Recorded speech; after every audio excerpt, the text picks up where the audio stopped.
ஜெபத்தை தொடர்ந்து அடுத்து என்னன்னு உங்களுக்கு தெரியும். கர்த்தருடைய வசனத்தை நம்ம தியானிக்க போகிறோம். கர்த்தருடைய வசனத்தை தியானிக்கும் போது அந்த தியானத்தை கர்த்தர் நமக்கு இனிமையாய் மாற்றி தருவார். வசனத்தை நீங்கள் கருத்தூன்றி படிக்கும்போது அந்த வசனம் உங்களிடத்தில் ஒரு மனிதன் பேசுவதை போல, தேவன் பேசுவதை போல, ஒரு ஆள் பேசுகிற மாதிரி நேராக பேசுவதை உணர முடியும். அதுதான் வேத புஸ்தகத்துக்கும் மற்ற புத்தகங்களுக்கும் இடையில் உண்டான வித்தியாசம். வேத புஸ்தகம் நம்மோடு கூட இடைப்படும், பேசும். ஆவியானவரால் அந்த வசனங்கள், வார்த்தைகள் முத்திரையிடப்பட்டிருக்கிறதுனால நீங்கள் அபிஷேகத்தில் நிறைந்து அந்த வசனங்களை தியானிக்க முற்படும்போது அதனுடைய முழுமையான விவரங்களையும் பல புதிய புதிய ரகசியங்களையும் நம்ம அறிந்து கொள்ள முடிகிறது.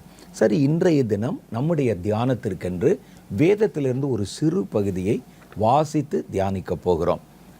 நான் ஏற்கனவே சொன்ன மாதிரி இந்த நிகழ்ச்சியில் நீங்கள் வரும்பொழுது ஒரு சர்ச்சுக்கு போனால் எப்படி போவீங்க, அது மாதிரி ஒரு குறிப்பு புத்தகம், வேத புத்தகம் எல்லாம் எடுத்துகிட்டு தான் வந்து உட்காரணும். நான் வசனங்களை சொல்லும்போது நீங்கள் அதை எடுத்து வாசிக்க பழகணும். அதை வாசித்து பார்க்கும் பொழுது நான் சொன்னதை காட்டிலும் இன்னும் மேலதிகமான உங்களுக்கு தேவைப்படுகிற சில காரியங்களையும் பரிசுத்த ஆவியானவர் அந்த வசனங்களின் அடிப்படையில் உங்களிடத்தில் வெளிப்படுத்தி பேசுகிறதை உங்களால் புரிந்து கொள்ள முடியும். எல்லாம் வேத புஸ்தகத்தை எடுத்துட்டிங்களா? இப்போ நம்ம பார்க்குறது என்னென்னா, எபேசியருக்கு எழுதின நிருபம் 4வது அதிகாரம் 22, 23, 24. எபேசியருக்கு எழுதின நிருபம் 4வது அதிகாரம் 22, 23, 24. நான் உங்களுக்கு வாசிக்கிறேன் பாருங்கள். அந்தப்படி முந்தின நடக்கைக்குரிய மோசம்போக்கும் இச்சைகளாலே கெட்டுப்போகிற பழைய மனுஷனை நீங்கள் களைந்து போட்டு உங்கள் உள்ளத்திலே புதிதான ஆவி உள்ளவர்களாகி மெய்யான நீதியிலும் பரிசுத்தத்திலும் தேவனுடைய சாயலாக சிருஷ்டிக்கப்பட்ட புதிய மனுஷனை தரித்து கொள்ளுங்கள். அவர் இதில் சொல்கிற காரியத்தை பார்த்தீங்கன்னா, முந்தின நடக்கையில் கர்த்தர் அறிகிறதுக்கு முன்னால் நம்முடைய வாழ்க்கையில் இருந்த நடக்கைகள் இச்சைக்குரியவர்களாக இருந்தது. இதெல்லாம் மோசம் போக்கும் இச்சைகள். பழைய வாழ்க்கையில் நம்ம எதெல்லாம் கடைப்பிடிச்சோமோ, எதன் மேலெல்லாம் ஆசைப்பட்டோமோ, எதன் மேலெல்லாம் இச்சை வைத்தோமோ, இச்சித்தோமோ, அவைகள் எல்லாமே மனிதனுக்கு மோசம் போக்கும் கிரியைகள்.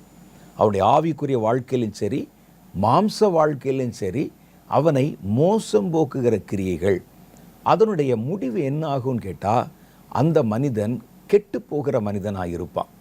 நம்முடைய பழைய மனிதன் நம்ம உருவாக்கினமே உலக ஞானத்தினாலும் உலகத்தினுடைய ஆசையினாலும் நம்ம உலகத்தினுடைய இச்சையினாலும் உலகத்தினுடைய கிரியைகளினாலும் நமக்குள்ள ஒரு மனிதனை உருவாக்கினோம்.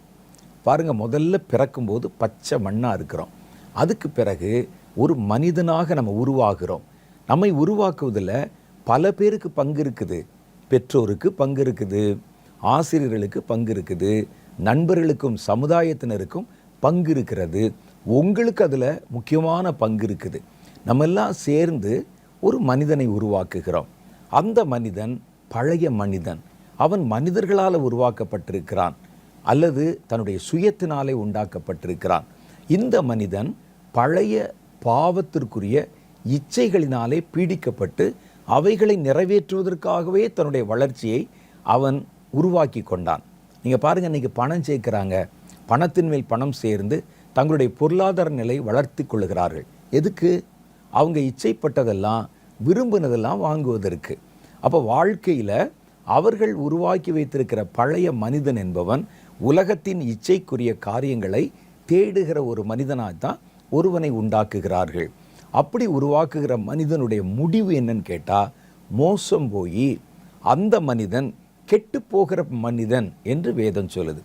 ஏன்னா நீங்கள் எவ்வளவுதான் அந்த உலகத்தில் ஓடி ஓடி உங்களுடைய ஆசை விருப்பங்களை நிறைவேற்றுவதற்கு நீங்கள் கிரியை செய்தாலும் அதெல்லாம் ஒரு நாளில் அழிந்து போய்விடும்.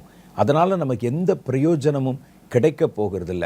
அப்போ நாம் உருவாக்கின பழைய மனிதன் என்பவன், நாமும் நம்மை சேர்ந்த மனிதர்களும் சேர்ந்து மனுஷீக பிரகாரமாக உருவாக்கின பழைய மனிதன் முழுவதும் இச்சைகளை நிறைவேற்றுவதை குறிக்கோளாக வைத்துத்தான் உருவாக்கப்படுகிறார்கள்.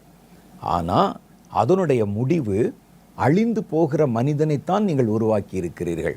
அதனால் இப்போ நீங்கள் உணர்வடைந்து அந்த பழைய மனிதனை களைந்து போட்டு ஒரு புதிய மனிதனை ஆவியானவருடைய துணையோடு நீங்கள் உண்டாக்கணும்.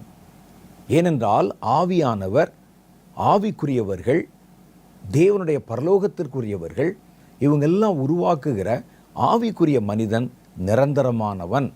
அவன் நித்திய ஜீவனை சுதந்திரிக்கப் போகிறவன். அப்போ ஒரு மனிதனை உருவாக்குகிற 2 மெத்தட் இருக்குது.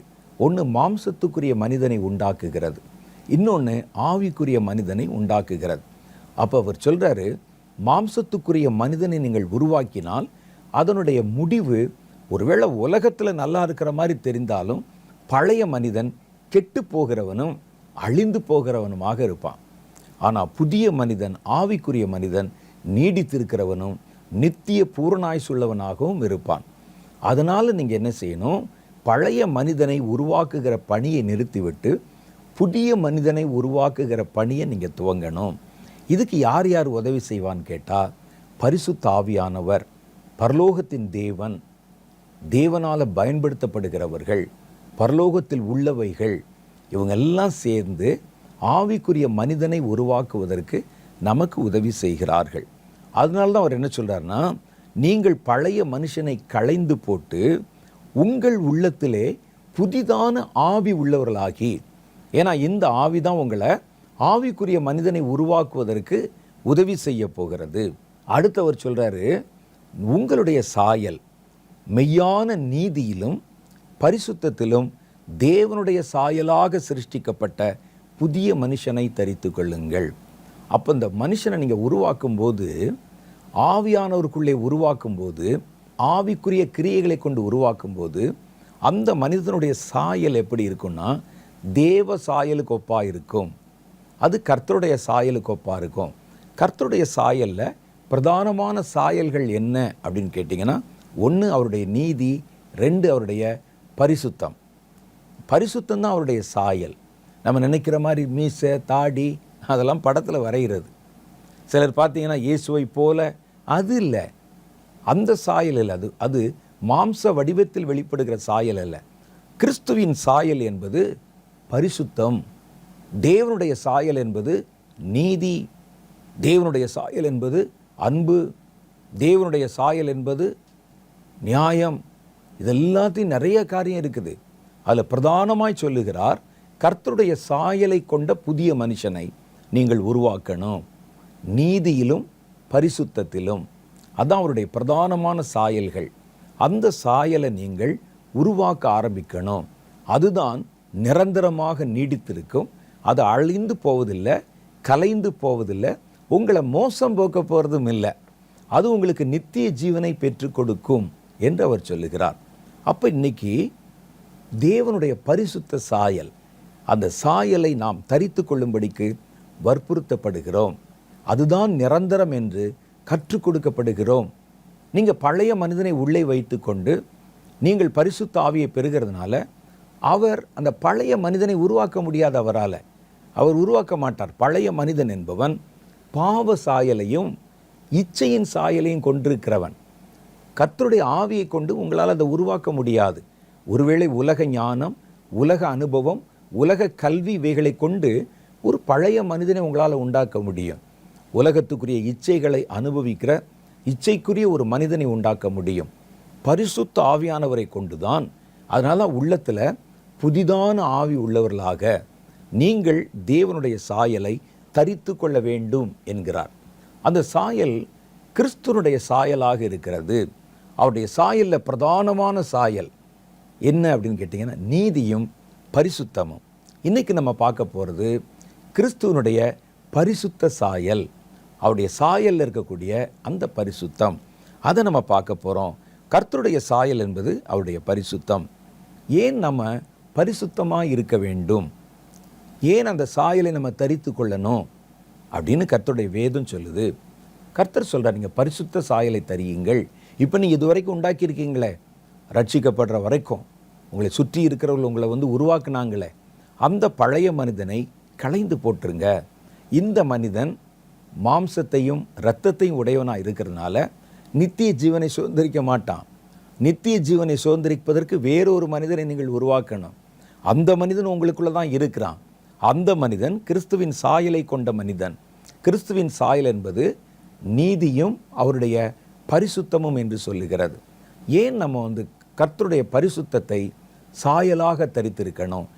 ஏன் அப்படின்னா, நாம் பரிசுத்தம் உள்ளவர்களாக இருக்க வேண்டும் என்பதே கர்த்தருடைய சித்தம். கர்த்தருக்கு எது சித்தம் அப்படின்னு கேட்டால், என்னை தேடுகிற என் பிள்ளைகள் நான் பரிசுத்தராக இருக்கிறது போல அவர்களும் பரிசுத்தமாக இருக்கணும். சும்மா நாங்கள் கர்த்தருடைய பிள்ளை என்று சொல்லிக் கொள்வதனால நீங்கள் கர்த்தருடைய பிள்ளையாய் மாறிவிடுகிறது அல்ல. நீங்கள் கர்த்தருடைய ஜனம் என்றும் கர்த்தருடைய பிள்ளைகள் என்றும் ஆவியானவர் தாமே சாட்சி கொடுக்கணும், ஒரு சர்டிஃபிகேட் கொடுக்கணும். பாருங்கள், நம்ம பிறந்து கண்ணுக்கு முன்னால் இவ்வளோ பெரிய ஆளாக இருந்து ஒரு குழந்தை இருந்தால் கூட இந்த குழந்தை பிறந்தது என்று கவர்மெண்ட் ஒரு சர்டிஃபிகேட் கொடுக்கணுமா? ஒரு மனிதன் கண்ணுக்கு பார்க்க இறந்து அந்த மனிதனை எல்லாரும் கொண்டு அடக்கம் பண்ணி பெரிய அளவில் போஸ்டர்லாம் ஒட்டி வச்சுருந்தா கூட இவன் மரித்து விட்டான் என்று அரசாங்கம் ஒரு சர்டிஃபிகேட் கொடுக்கணுமா? பாருங்கள், நம்முடைய வாழ்க்கையில் அப்படி தானே. நம்ம பிறந்ததற்கு ஒரு பிறப்பு சான்றிதழ், மரணம் அடைந்ததற்கு ஒரு மரண சான்றிதழ், இதெல்லாம் கொடுக்குறாங்கல்ல. அது மாதிரி நீங்கள் கர்த்தரிடத்தில் ஒரு சான்றிதழ் வாங்கணும். அதை யார் கொடுப்பான்னா, பரிசுத்த ஆவியானவர் தாமே உங்களுக்கு சாட்சி கொடுக்கிறார் அல்லது சர்டிஃபிகேட் கொடுக்குறாரு. இந்த பரிசுத்தம் ஓகே, இது போகலாம் அப்படின்னு. அப்போ என்ன செய்யணுமா? நாம் பரிசுத்தம் உள்ளவர்களாக இருக்க வேண்டும் என்பது தேவனுடைய சித்தம். கர்த்தர் ஒரு சித்தத்தை வச்சுட்டா, இது ஏன் பிள்ளைன்னா ஏன் சாயலை கொண்டிருக்கணும். சிலர் சொல்கிறாங்களே, அப்படியே அவங்க அப்பா உரிச்சு வச்சுருக்கிறான், அப்படியே அவங்க அம்மா மாதிரி இருக்கிறான் அப்படிலாம் சொல்கிறாங்கல்ல. அதே போல் நீங்கள் கிறிஸ்துவனுடையவர்கள் என்றால் கிறிஸ்துவின் சாயலை தரிக்கணும். அது முக சாயல் அல்ல, உங்கள் ஆவிக்குரிய சாயல். அந்த ஆவிக்குரிய சாயலை நீங்கள் தரிச்சா தான் கர்த்தருடைய பிள்ளைகள் என்று அடையாளமிடப்படுவீர்கள். அதனால் அவர் சொல்கிறாரு, நீங்கள் பரிசுத்தம் உள்ளவர்களாக இருக்கணுங்கிறது அவருடைய சித்தம். நீங்கள் கண்ட சாயல் இருந்து கொண்டு என் பிள்ளைகளாக இருப்பது சாத்தியமில்லை. அப்போ கர்த்தருடைய சித்தம், அதனால் நீங்கள் செய்யணும். ஏன்னா கர்த்தருடைய சித்தத்தை செய்யாத எவனும் பரலோகத்துக்குள்ளே நுழைய முடியாது. உங்களுக்கு அடிக்கடி நான் நினைவுபடுத்தினது தான் மத்தேயு 7வது அதிகாரத்தில் சொல்லுது. அந்நாளில் அநேகர் வந்து கர்த்தாவே கர்த்தாவே என்று சொல்லி என்னை நோக்கி கூப்பிடுவார்கள். நான் உங்களை ஒரு காலும் அறியேன், அக்கிரம செய்யக்காரரை அகன்று போங்கள் என்பேன். அடுத்தவர் சொல்கிறாரு, பரலோகத்தில் இருக்கிற என் பிதாவின் சித்தத்தின்படி செய்தவனே அல்லாமல் வேறு ஒருவனும் பரலோகத்துக்குள்ளே பிரவேசிக்க மாட்டான். கர்த்தாவே கர்த்தாவேன்னு ஒரு நாளைக்கு 1000 முறை சொன்னாலும் அவனை பரலோகம் அறியாது என்று கர்த்தர் சொல்லுகிறார். அப்போ ஏன் நம்ம பரிசுத்தம் உள்ளவர்களாக இருக்கணும்னா, சித்தம். அந்த சித்தம் என்றால் நீங்கள் செய்து தான் ஆகணும். 1 தெசலோனிக்கேயரின் புஸ்தகம் 4வது அதிகாரம் 3வது வசனம் சொல்லுது, நீங்கள் பரிசுத்தம் உள்ளவர்களாக இருக்க வேண்டும் என்பதே தேவனுடைய சித்தமாக இருக்கிறது. அந்தப்படி நீங்கள் வேசி மார்க்கத்துக்கு விலகி இருந்து தேவனை அறியாத அஞ்ஞானிகளைப் போல மோக இச்சைக்கு உட்படாமல். 7வது வசனம் சொல்கிறாரு, தேவன் நம்மை அழைத்ததே அசுத்தத்திற்கல்ல பரிசுத்தத்துக்கே அழைத்திருக்கிறார். உங்களை கர்த்தர் உளையான சேற்றிலேருந்து கூப்பிட்டாரே, பாவத்திலேருந்து கூப்பிட்டாரே, ஒரு அழைப்பு கொடுத்தாரே. எதுக்கு அழைத்தார் என்றால், நீங்கள் பரிசுத்தமாக இருக்கணும்னு தான் அழைத்தார்.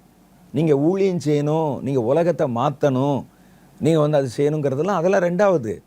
கர்த்தரும் நம்மை அழைத்ததே நாம் பரிசுத்தராக இருக்க வேண்டும் என்பது பரிசுத்தத்துக்காகவே கர்த்தர் அழைத்திருக்கிறார். ஆகவே அவருடைய சித்தம் என்ன சொல்லுதுன்னா, நீங்கள் பரிசுத்தம் உள்ளவர்களாக இருக்க வேண்டும் என்பதே தேவனுடைய சித்தமாக இருக்கிறது. 7வது வசனத்தில் தேவன் நம்மை அசுத்தத்திற்கல்ல பரிசுத்தத்திற்கே அழைத்திருக்கிறார் என்று வேதம் நமக்கு சொல்லுகிறது. அவர் முதல்ல உங்களை அழைத்ததே நீங்கள் பரிசுத்தமாக இருக்க வேண்டும் என்பது தான். அதுக்கு பிறகுதான் ஜெபம், அதுக்கு பிறகுதான் ஊழியம், அதுக்கு பிறகுதான் வேறு எந்த காரியமும். நீங்கள் இந்த பரிசுத்தத்தை விட்டுவிட்டு ஜெபம் பண்ணாலும் பிரயோஜனம் இருக்காது, நீங்கள் சுவிசேஷம் அறிவித்தாலும் கனி கொடாது, நீங்கள் வசனத்தை தியானித்தாலும் அது உங்களுக்கு வாய்க்காது. நீங்கள் எவ்வளோ பெரிய ஊழியத்தை செய்தாலும் அதனால் எந்த கனியும் உண்டாகாது. ஏன்னா இதுதான் பிரதான சித்தம். கர்த்தர் ஒரு மனிதனை அழைத்ததை பரிசுத்தத்துக்குத்தான் அழைத்திருக்கிறார் என்று 1 தெசலோனிக்கேயர் புஸ்தகத்தில் உறுதியாக அவர் சொல்லுகிறதை பார்க்கிறோம். நாம் ஏன் பரிசுத்தம் உள்ளவர்களாக இருக்கணும்? 2வது காரியம் நீங்கள் பார்த்தீங்கன்னா, நம்மை அழைத்தவர் பரிசுத்தர், அதனால் நாமும் பரிசுத்தமாக இருக்கணும். நான் உங்களை கூப்பிட்டுருக்கிறேன், நீங்கள் என்னுடைய இடத்துல நீங்கள் இருக்கிறீங்க, என்னுடையவர்களாக இருக்கிறீர்கள் என்றால் அதற்கு ஒரு கோடு இருக்குது. எப்படி ஒரு கம்பெனியில் நீங்கள் வேலை செஞ்சால் நீங்கள் அந்த கம்பெனிக்காரர்கள் என்பதற்கு ஒரு அடையாளம், ஒரு சாயல் இருக்கும். அது ஒரு ட்ரெஸ் கோடாக இருக்கலாம், அல்லது ஒரு ஐடியா இருக்கலாம். இதெல்லாத்தையும் நம்ம பார்க்கும்போது நமக்கு தெரிஞ்சிடும். இன்றைக்கி நீங்கள் பாருங்கள், உணவுப் பொருட்களை கொண்டு போவதற்கு ஸ்விக்கி போன்ற காரியங்கள் இருக்கிறவங்க இருப்பாங்க. அவங்கள தூரத்தில் பார்த்தாலே அவங்களுக்கு தெரிஞ்சிடும். பைக்கில் வருவாங்க, அவர்களுக்கு ஒரு ட்ரெஸ் கோடு இருக்கும். அவர்கள் ஓட்டுகிற வாகனத்துக்கு ஒரு கோடு இருக்கும்.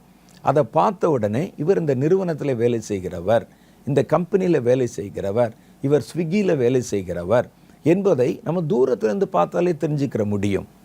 அதே மாதிரி கர்த்தர் சொல்கிறாரு, நீ ஏன் பிள்ளையாக இருக்கணும், என்னுடைய ஊழியத்தில் நிறுவனத்தில் நீ வேலை செய்யணும்னா உனக்கு ஒரு கோடு இருக்குது. பரிசுத்தந்தான் அந்த கோடு, ட்ரெஸ் கோடு மாதிரி. நீங்கள் இந்த பரிசுத்தம் உள்ளவர்களாக இருந்தால் உங்களை அழைத்த நான் பரிசுத்தராக இருக்கிறது போல, இதுதான் உங்களுக்கு நான் கொடுக்குற யூனிஃபார்ம், இதுதான் நான் உங்களுக்கு கொடுக்குற ஒரு ட்ரெஸ் கோடு. இயேசு சொன்னார், நான் உங்களில் அன்பாயிருக்கிறது போல நீங்கள் ஒருவரில் ஒருவர் அன்பாயிருங்கள், அதனாலே நீங்கள் என்னுடையவர்கள் என்று மற்றவர்கள் அறிந்து கொள்வார்கள். அதுதான் அடையாளம். அப்போ பரிசுத்தம், தேவனுடைய பரிசுத்தம் வார்த்தையில், வாக்கில், வாழ்க்கையில், வார்த்தையில் எல்லாவற்றிலும் பரிசுத்தத்தை வெளிப்படுத்தும் போது, அப்போ கர்த்தருடைய பரிசுத்தத்தை வெளிப்படுத்தும் போது அது உங்களுடைய அடையாளமாக இருக்கிறது. அதனால தான் சொல்கிறேன், நான் பரிசுத்தராக இருக்கிறேன்ல, நீ பொய் சொல்லிக்கிட்டு நான் கர்த்தருடையவன், ஊழியக்காரன், தீர்க்கதரிசி, சபை நடத்துகிறேன், சுவிசேஷன் என்று சொல்வது எப்படி? தேவன் பரிசுத்தராக இருந்தால் அவர் கம்பெனியில் வேலை செய்கிற நீங்களும் பரிசுத்தமாக இருக்கணும். அதுதான் உங்களுடைய ட்ரெஸ் கோடு, அதுதான் உங்களுக்கு கர்த்தர் கொடுக்குற கோடு, அடையாளம். அதனால் அவர் சொல்லுகிறார், நம்மை அழைத்தவர் பரிசுத்தர், ஆகவே நீங்களும் பரிசுத்தமாக இருக்கணும். 1 பேதுருவின் புஸ்தகம் 1வது அதிகாரம் 15வது வசனம் சொல்லுகிறது, உங்களை அழைத்தவர் பரிசுத்தராக இருக்கிறதை போல நீங்களும் உங்கள் நடக்கைகள் எல்லாவற்றிலேயும் பரிசுத்தராக இருங்கள். நான் பரிசுத்தர், ஆகையால் நீங்களும் பரிசுத்தராக இருங்கள் என்று எழுதியிருக்கிறதே என்றார். 1 பேதுருவின் புஸ்தகம் 1வது அதிகாரம் 15வது வசனம். பாருங்கள், அப்படி தானே போட்டிருக்கு. அப்போ கர்த்தர் என்ன சொல்கிறாருன்னா, நீ என்னுடையவன் என்றால் அதான் அடையாளம். நான் பரிசுத்தராக இருக்கிறேன்ல, என்னுடைய வாழ்க்கையில், என்னுடைய வார்த்தையில், என்னுடைய நடக்கையில், என் கிரியைகளில் எல்லாவற்றிலும் அந்த பரிசுத்தம் வெளிப்படுதில்ல, அது மாதிரி வெளிப்படணும். அதுதான் என்னுடைய சித்தம். அப்போ தான் நீ என்னுடையவன் அடையாளம் சொல்கிறார். 3வது காரியம் பாருங்கள், நம்ம வாழப்போகிற பரலோகம் பரிசுத்தர்களுக்கானது. பரிசுத்தமாக இருக்கிறவன் தான் பரலோகத்துக்கு போக முடியும், வேறு யாரும் உள்ளே நுழைய முடியாது. நீங்கள் பரலோகத்துக்கு போக விரும்பினா, நித்திய ஜீவனை சுதந்திரித்தா, இதுக்கு 2 வார்த்தை சொல்லலாம், நித்திய ஜீவனன், 2வது பரலோகம். பரலோகத்தில் இருக்கிற வாழ்க்கை நித்திய ஜீவ வாழ்க்கை, அது கிறிஸ்துவோடு இருக்கிற ஒரு வாழ்க்கை. அப்போ இந்த பரலோக வாழ்க்கைக்கு நீங்கள் போகணும்னா பரிசுத்தமாக இருந்தால் தான் அங்கே போக முடியும். பரிசுத்தம் இல்லாத எதுவும் பரலோகத்தை சுதந்திரிக்க முடியாது. நீங்கள் பூமியிலே பரிசுத்தம் இல்லாமல் ஊழியம் செய்ய முடியும், பரிசுத்தம் இல்லாமல் ஜெபம் பண்ண முடியும், பரிசுத்தம் இல்லாமல் தீர்க்க தரிசனம் கூட சொல்ல முடியும், பரிசுத்தம் இல்லாமல் நீங்கள் கர்த்தருடைய பிள்ளைகள் என்பதை போல உங்களை காட்டிக்கொள்ள முடியும். இதெல்லாம் நமக்கு சாத்தியம். ஆனால் பரிசுத்தம் இல்லாமல் பரலோகத்துக்குள்ளே போக முடியாது. பரலோகம் பரிசுத்தம் இல்லாதவர்களை ஏற்றுக்கொள்ளாது.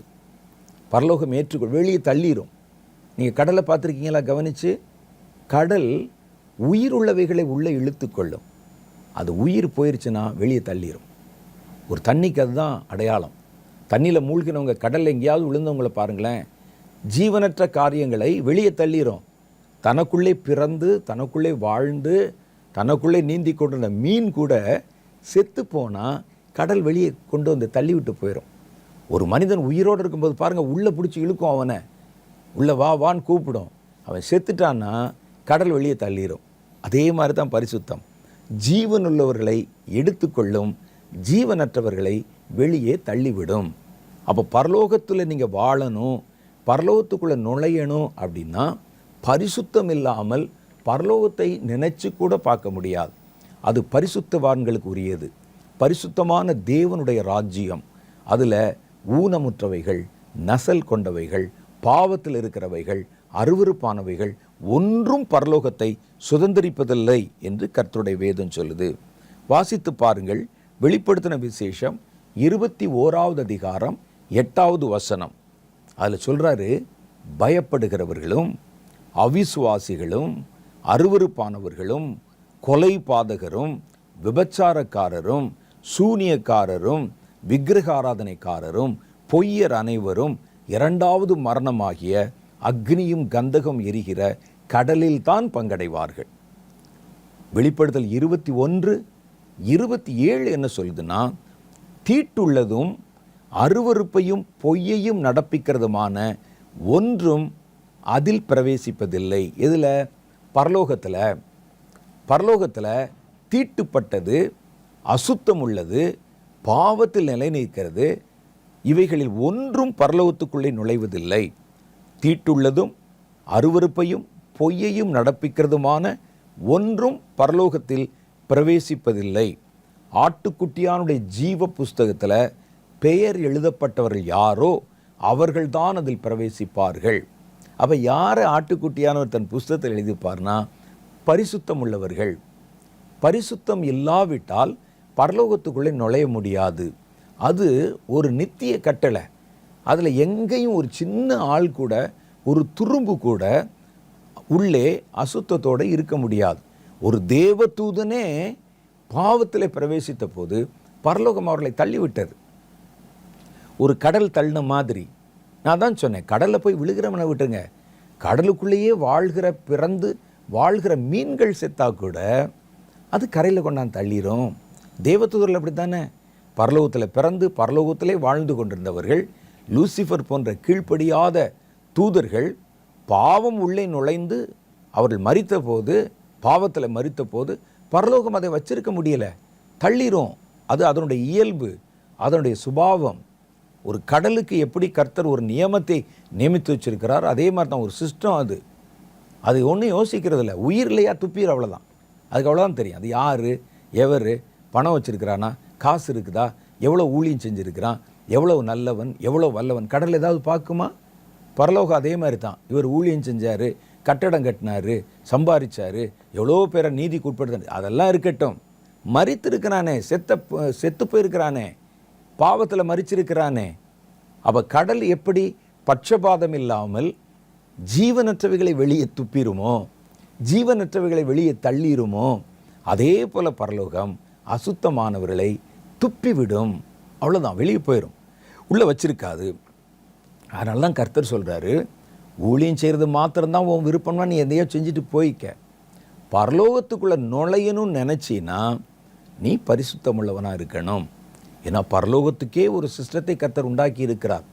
ஊனமுற்றவைகள், நசல் கொண்டவைகள், பாவம் செய்கிறவைகள், அருவருப்பு நிறைந்தவைகள், விக்கிரக ஆராதனை செய்கிறவைகள், இவைகள் ஒன்றும் பரலோகத்துக்குள்ளே நுழைய முடியாதபடிக்கு கர்த்தர் ஒரு சிஸ்டத்தை உண்டாக்கி இருக்கிறார்.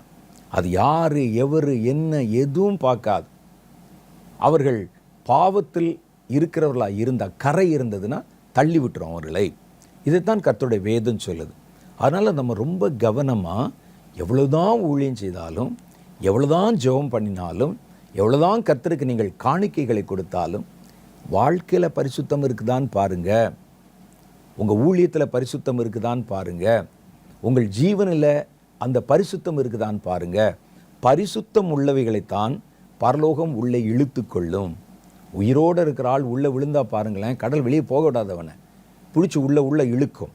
அதே போல தான் ஜீவன் உள்ளவர்களை பரலோகம் ஈர்த்து கொள்ளும். பாவம் செய்து பாவத்தில் மரித்தவனை வெளியே தள்ளிவிடும். அதனால தான் கர்த்தர் சொல்கிறார், அப்பா நீ என் கூட இருக்கணும், பரலோக சந்தோஷத்தில் நிலைக்கணும்னா முதல் தகுதி பரிசுத்தம் உள்ளவனாக இருக்கணும். நீ எவ்வளோ வல்லவன், நல்லவன், எவ்வளோ பெரியவன், அதை பற்றிலாம் இங்கே கவலை இல்லை அப்படிங்கிறார்.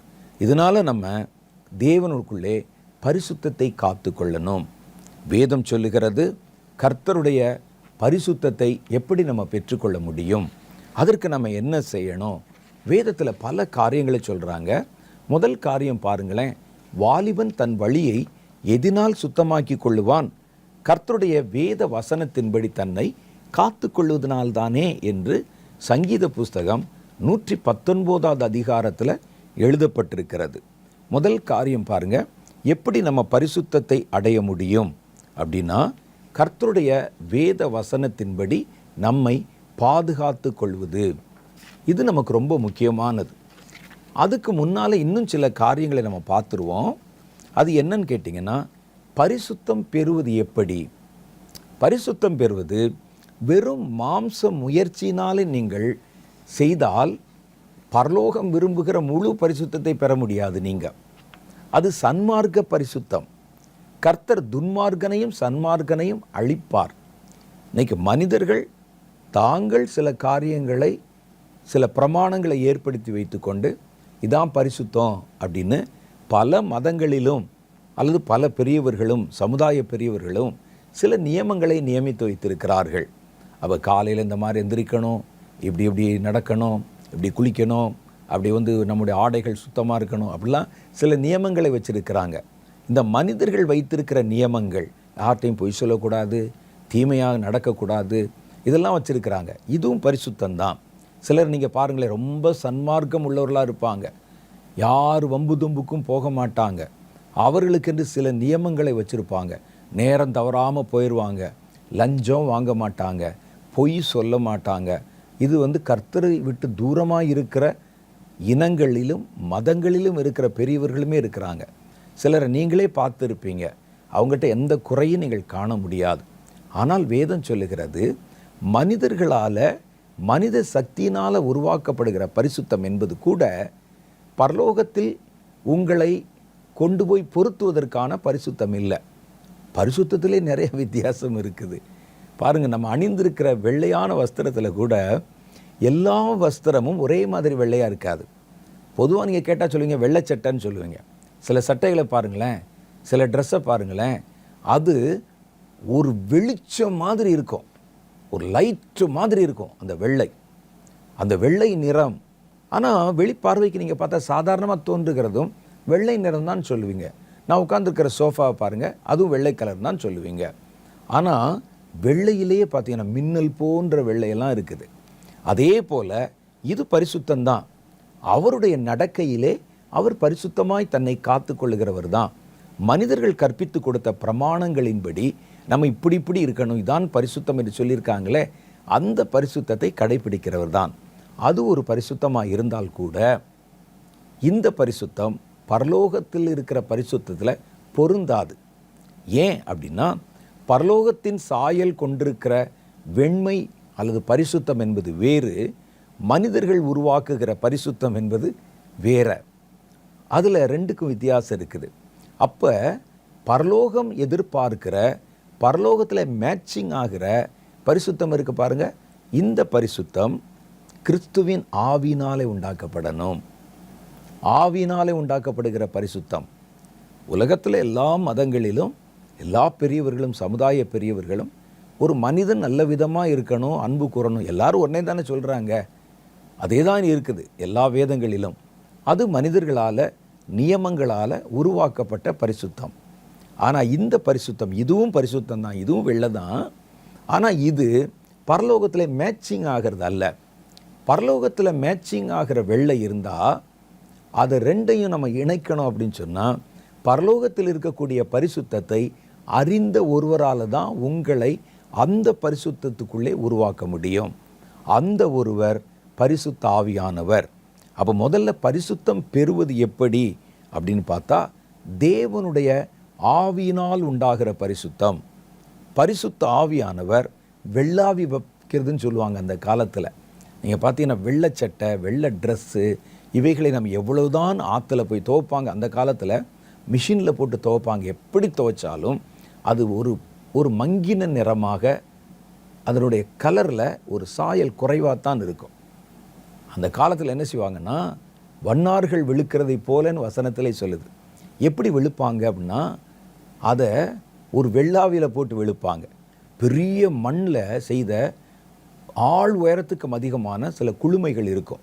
அதுக்குள்ளே அதை போட்டு அதில் ஏதேதோ உப்பு, மண், சவர்க்காரம் எல்லாத்தையும் போட்டு தண்ணி ஊற்றி கீழே தீ வச்சு எரிச்சிருவாங்க, அப்படி எரிச்சுக்கிட்டே இருப்பாங்க. அது அதுக்குள்ளேயே உள்ளே வெந்து கொண்டே இருக்கும், வெள்ளாவி வைக்கிறது. கேள்விப்பட்டிருப்பீங்க. இப்போ உள்ள பிள்ளைங்களுக்கு தெரியாது, கொஞ்சம் வயசானவங்களுக்கு அது தெரியும். அதுக்கு பிறகு அதில் சில காரியங்களை, சில சவர்க்காரம் அப்படின்னு சொல்லுவாங்க, அதெல்லாம் போட்டு அவங்க சுத்தப்படுத்தி உலர்த்தி கொண்டு வந்து கொடுத்தா நீங்கள் துவைச்சதுக்கும் மிஷின் துவைச்சதற்கும் அவர்கள் கொண்டு வருவதற்கு கண்டிப்பாக ஒரு வித்தியாசம் இருக்கும். அதே போல் பரிசுத்த ஆவியானவர் உங்களை உள்ளே இருந்து வெள்ளாவி வைக்கிற மாதிரி வச்சு தாம் விரும்புகிற பரலோகத்தில் காணப்படுகிற பரிசுத்த சாயலை உங்களுக்குள் உருவாக்க அவர் விரும்புகிறார். அதனால தான் ஆவியானவருக்கு நம்ம இடம் கொடுக்கணும். ஆவியானவர் நம்மை பரிசுத்தத்தின் மேல் பரிசுத்தமாக்குகிறார். பரிசுத்த ஆவியானவர் பரலோகத்திலே இருந்தவர், பரலோகத்திலே பிதாவோடு கூட இருந்தவர், குமாரனோடு கூட இருந்தவர். அங்கிருந்து நம்மை உருவாக்குவதற்காக இன்றைக்கு உலகத்தில் இறங்கி வந்திருக்கிறார் பரிசுத்த ஆவியானவர். அவர் இந்த உலகத்தில் இறங்கி வந்தது எதற்குனா, பரலோகத்தில் தான் பார்த்த சாயலை உங்களுக்குள்ளே உருவாக்குவதற்காக. அப்போ அவருக்கு தானே தெரியும், பரலோகத்திலிருந்து இறங்கினவன் ஒருவனும் இல்லையே, பரிசுத்த ஆவியானவரே அவைகளை நமக்கு வெளிப்படுத்தினார் என்று வேதம் நமக்கு சொல்லுகிறதே. அப்போ அவருக்கு தான் தெரியும், உங்களை பார்த்த உடனே இந்த வெள்ளை பரலோகத்தில் பொருந்துமா, இந்த பரிசுத்தம் பரலோகத்துக்கு மேட்சிங் ஆகுமா அப்படின்னு பார்ப்பாங்க. அப்போ அதை உருவாக்குவது பரிசுத்த ஆவியினால் தான் சாத்தியமாகிறது. 1 பேதுருவின் புஸ்தகம் 1வது அதிகாரம் 2வது வசனம் சொல்லுது பாருங்க, பிதாவாகிய தேவனுடைய முன் அறிவின்படி ஆவியானவரின் பரிசுத்தமாக்குதலினாலே. எதனால? ஆவியானவரின் பரிசுத்தமாக்குதலினாலே இயேசு கிறிஸ்துனுடைய இரத்தம் தெளிக்கப்படுதலுக்கும் தெரிந்து கொள்ளப்பட்ட பரதேசிகளுக்கு எழுதுகிறதாவது. அதை மற்றது விட்டுருங்க, அவர் லெட்டருடைய இன்ட்ரோவாக அதை எழுதுகிறார். அந்த பரிசுத்தவான்கள் யாருக்கு அதை எழுதுகிறேன் என்று சொல்லுகிறார்? ஆவியானவரால் பரிசுத்தமாக்கப்பட்டவர்கள். ஒரு மனிதர்களால் உண்டாக்கப்பட்ட சில கொள்கைகளின் அடிப்படையில், சில கட்டளைகளின் அடிப்படையில், சம்பிரதாயங்களின் அடிப்படையில் பரிசுத்தமாக்கப்பட்டவர்கள் இல்லை. இது உலகத்துக்கு ஏற்ற பரிசுத்தம், இது பரலோகத்தோட பொருந்தாத ஒரு பரிசுத்தம். ஆனால் நீங்கள் இரத்தத்தினாலே பரிசுத்தமாக்கப்பட்டீர்கள். இதை நம்ம விளங்கி கொள்வது ரொம்ப கஷ்டம். இரத்தம் ஒரு கரையத்தானே உண்டாக்கணும். ஒரு இரத்தம் ஒரு ஆளுடைய சட்டையில் இரத்தம் பட்டுருச்சுன்னா அது கரை தானே உண்டாக்கும். ஆனால் இந்த இரத்தம் உங்கள் கரைகளை போக்கும் இரத்தம். அதனால தான் அது ஆவிக்குரிய பரிசுத்தம். அப்போ அந்த பரிசுத்தத்தை காத்து கொள்ளும்படிக்கும் அதில் வளரும்படிக்கும் பரலோகத்தின் சாயல், பரலோகத்தின் தேவனுடைய சாயலுக்கு ஒப்பான பரிசுத்தத்தை உங்களுக்குள்ளே கொண்டு வரவும் ஆவியானவர் உங்களை மேலும் மேலும் பரிசுத்தப்படுத்தி கொண்டே இருக்கிறார். அதான் அவங்க சொல்கிறாங்க, பிதாவாகிய தேவனின் முன் அறிவின்படி, அவருடைய திட்டத்தின்படி ஆவியானவரின் பரிசுத்தமாக்குதலினாலே. நீங்கள் யாரால பரிசுத்தமாக்கப்படணும்? ஆவியானவரால் பரிசுத்தமாக்கப்படணும். பரிசுத்தமாக்கப்படுதல் என்பது சும்மா நம்முடைய வாழ்க்கையில் நாமாய் நியமித்து கொண்ட நியமங்களினால் உண்டாகிறாது, மாம்ச பலத்தினாலே உண்டாகிறாது. ஆவியானவர் கொடுக்கணும். அதுக்கு தான் ஆவியானவர். ஆவியானவர் என்பவர் வெறுமனே நம்மை பாட்டு பாட வைக்கவும், கைதட்ட வைக்கவும், அந்நிய பாஷை பேச வைக்கவும் மாத்திரம் இல்லை, ஊழியம் செய்ய வைக்க மாத்திரம் இல்லை, உங்களை உருவாக்கணும். அப்போ பரிசுத்த ஆவியானவருக்கு நீங்கள் விட்டு கொடுக்கணும். முதல் பகுதியில் பாருங்கள், நம்ம கொஞ்ச நேரம் ஜெபம் பண்ணோம். ஆவியானவர் விரும்புகிற மாதிரி நம்மை வணையும்படிக்கு ஆவிக்குரிய வளர்ச்சி, கிறிஸ்துவனுடைய நிறைவான வளர்ச்சிக்கு ஏற்ற வளர்ச்சியை உங்களுக்குள்ளே உருவாக்கணும். அது எழுதப்பட்ட ஒரு புத்தகங்களினாலே சாத்தியமில்லை, மனிதர்களால் உண்டாக்கப்பட்ட கொள்கைகளினாலே சாத்தியமல்ல. பரிசுத்த ஆவியானவரால் தான் அது 100% சாத்தியமாகிறது. அதை உருவாக்குறதுக்கு தான் ஆவியானவர் உள்ளே இருக்கிறாரு. ஆனால் நாம் அதற்கு இடம் கொடுக்கணும். ஆவியானவர் பாருங்கள் சொல்லிகிட்டே இருப்பார், இது தப்பு, இது பாவம். வெளி உலக காரியத்தோடு நீங்கள் ஒப்பிட்டு பார்த்தா அது தப்பாகவே இருக்காது.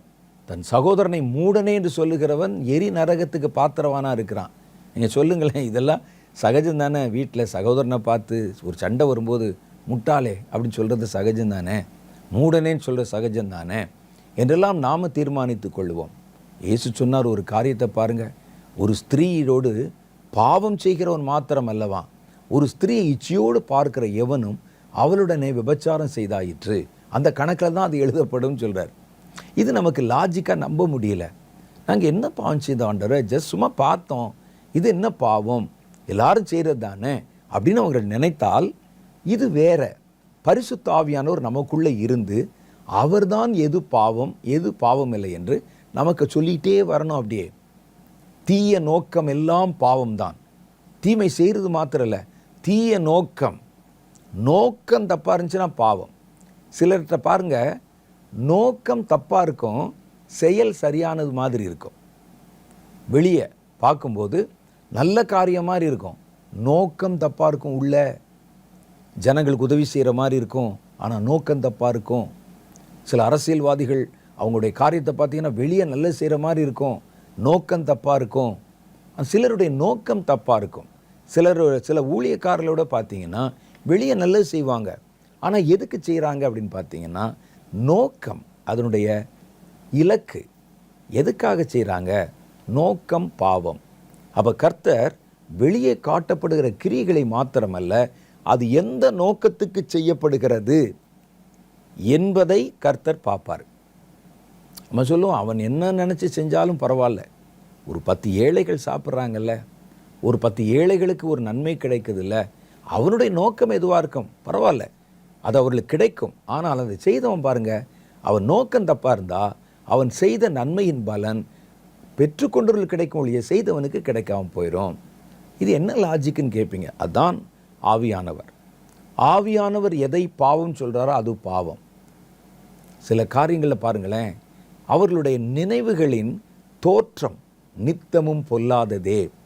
பாருங்கள், அவன் செய்கிறத பற்றி கூட சொல்லலை, நினைவு தோற்றம் இருக்குது பாருங்கள், அவைகள் நித்தமும் பொல்லாதவைகளை என்று கர்த்தர் கண்டு, ஆதியாகமம் புஸ்தகம் 6வது அதிகாரத்தில் உலகத்தை கர்த்தர் அழிக்க போகிறதுக்கு முன்னால் அவர் சொல்லுகிறார், அந்த ஜனங்களை ஏன் அழிக்கிறேன், அவருடைய நினைவுகளின் தோற்றம் நித்தமும் பொல்லாததே.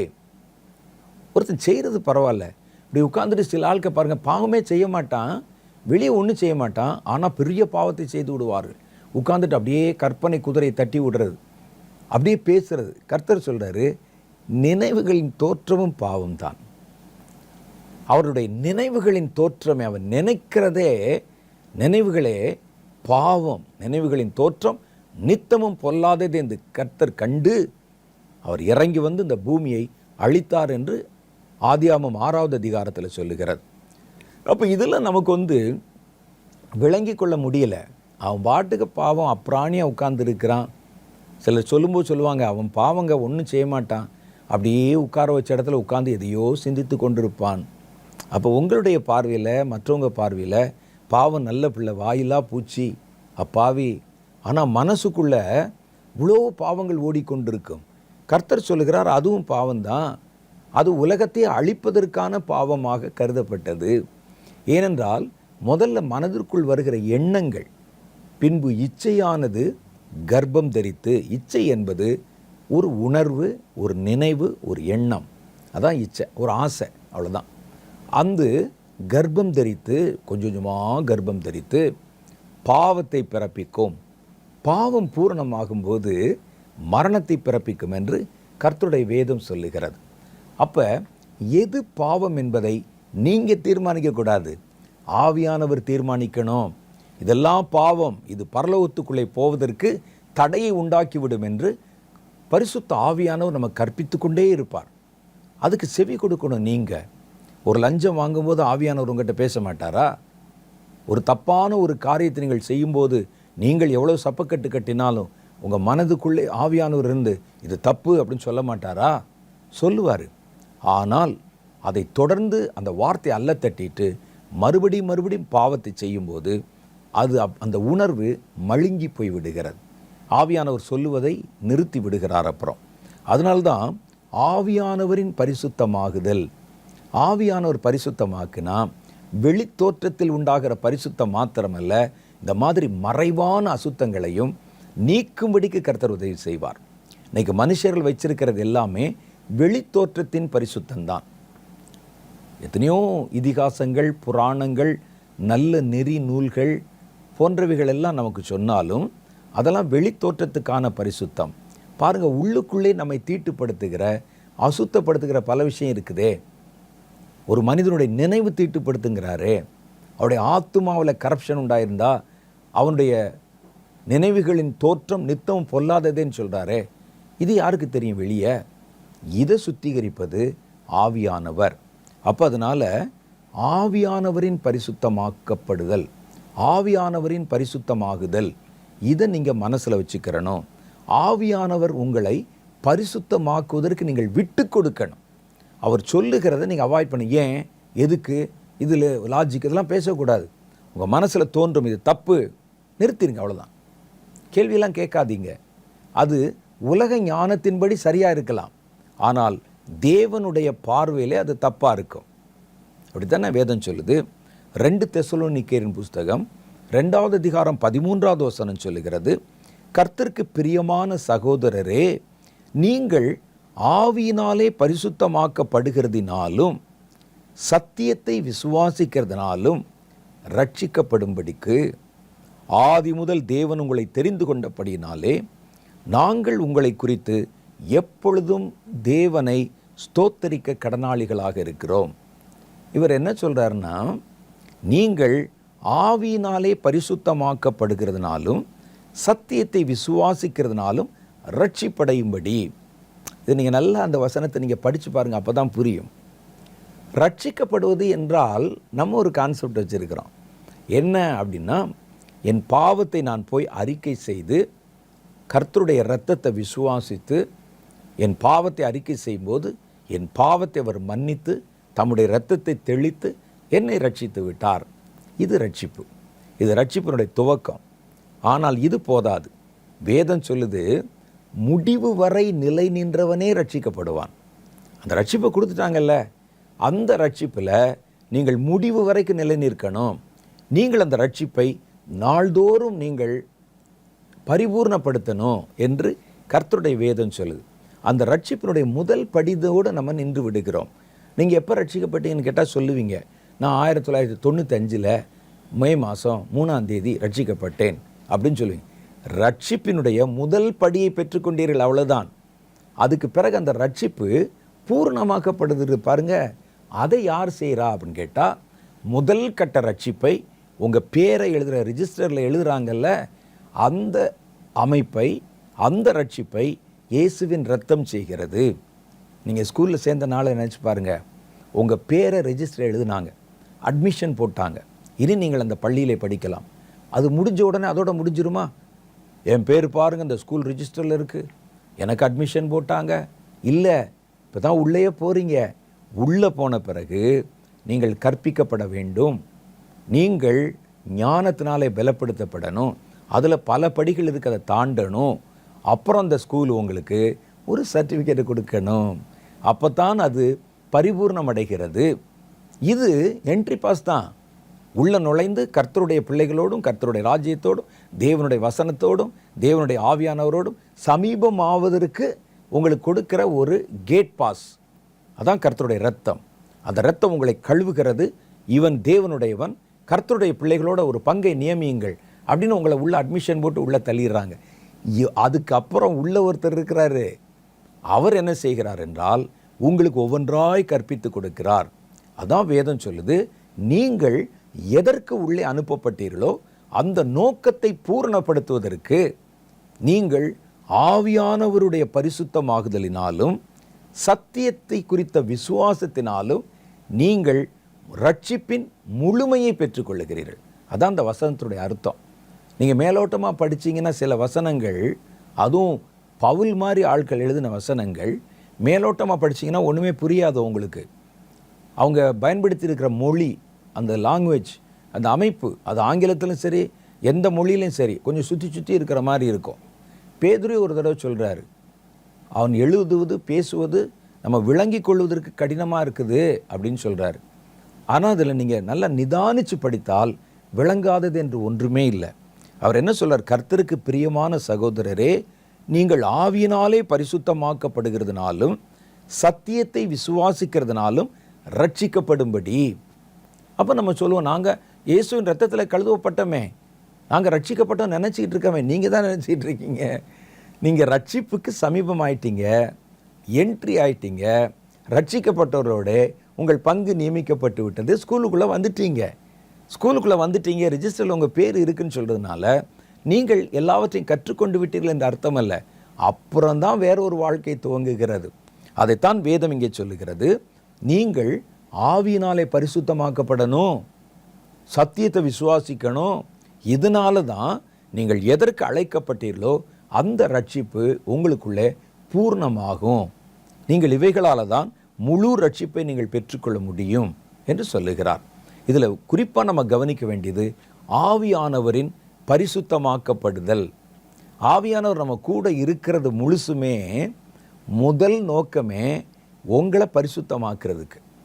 இயேசு தம்முடைய இரத்தத்தினால் உங்கள் மேலே இரத்தத்தை தெளித்து நீங்கள் உங்களுடைய பழைய மனிதனை களைந்து போட வைத்து சாத்தானுக்கு ஒரு கட்டணத்தை கட்டி தம்முடைய இரத்தத்தினாலே உங்களை விலையின்றி மீட்டு கொண்டு உள்ளே அட்மிஷன் போட்டுட்டார். உள்ளே ஒரு பெரிய குரூப் இருக்குது. யார்? பரிசுத்த ஆவியானவர் உள்ளே இருக்கிறாரு. அவர்தான் உங்களை மறுபடியும் பரிசுத்தத்தின் மேல் பரிசுத்தம் அடைய உங்களை வழி நடத்துகிறார். பல பேர் அந்த முதல்ல அட்மிஷன் போட்டு உள்ளே தள்ளுனதோடையே திருப்தி ஆயிடுவாங்க. திருப்தி ஆகிட்டவங்க என்ன செய்வாங்கன்னு கேட்டால், நாங்கள் ரட்சிக்கப்பட்டோன்னு பழைய கதையை பேசிகிட்டு இருப்பாங்க. நான்லாம் ஒரு காலத்தில் குடித்து வெறிச்சு பாவம் பண்ணி இயேசு கிறிஸ்துவை ஏற்றுக்கொண்டு ரட்சிக்கப்பட்டு இப்போது என்ன செய்கிறீங்க? அந்த ரட்சிப்பை அப்படியே வைத்து கொண்டிருக்கிறேன். நீங்கள் தான் நினச்சிக்கிட்டு இருக்கீங்க. நீங்கள் முழு ரட்சிப்பை முழுமையை பெறணும்னா உள்ளுக்குள்ளே உங்களுக்கு நிறைய வேலை இருக்குது. முதல்ல வெளியே நின்னீங்க, அட்மிஷன் போட்டாச்சு, ஸ்கூலுக்குள்ளே தள்ளியாச்சு, உள்ளே நிறைய வேலை இருக்குதே. அதை யார் செய்வார் என்றால் ஆவியானவருடைய பரிசுத்தமாக்கப்படுதல். அதுக்கு நீங்கள் தினம் உங்களை விட்டு கொடுக்கணும். நீங்கள் அதிலே திருப்தியாகி விட்டீர்கள். நாம் தான் உள்ளே நுழைந்து விட்டோமே. பரிசுத்தவான்களுடைய பங்கு, ஊழியர்களுடைய பங்கு, தேவனுடைய பிள்ளைகளுடைய ஒரு பங்கு. சர்ச்சுக்கு போகலாம், உட்கார்ந்துருக்கலாம், ட்ராக்ஸ் கொடுக்கலாம், ஊழியம் செய்யலாம். அந்த இரத்தத்தினாலே நம்ம கிடைச்சிருச்சே, எல்லாம் நல்லது தான். இது மாத்திரமில்லை, நீங்கள் ஆவியானவராலே பரிசுத்தமாக்கப்படணும். நீங்கள் அதிலேயே திருப்தி அடைந்து அப்படி உட்கார்ந்துடக்கூடாது.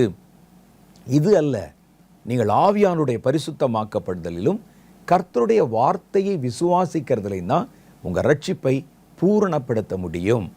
அது எப்படி நடக்கும்?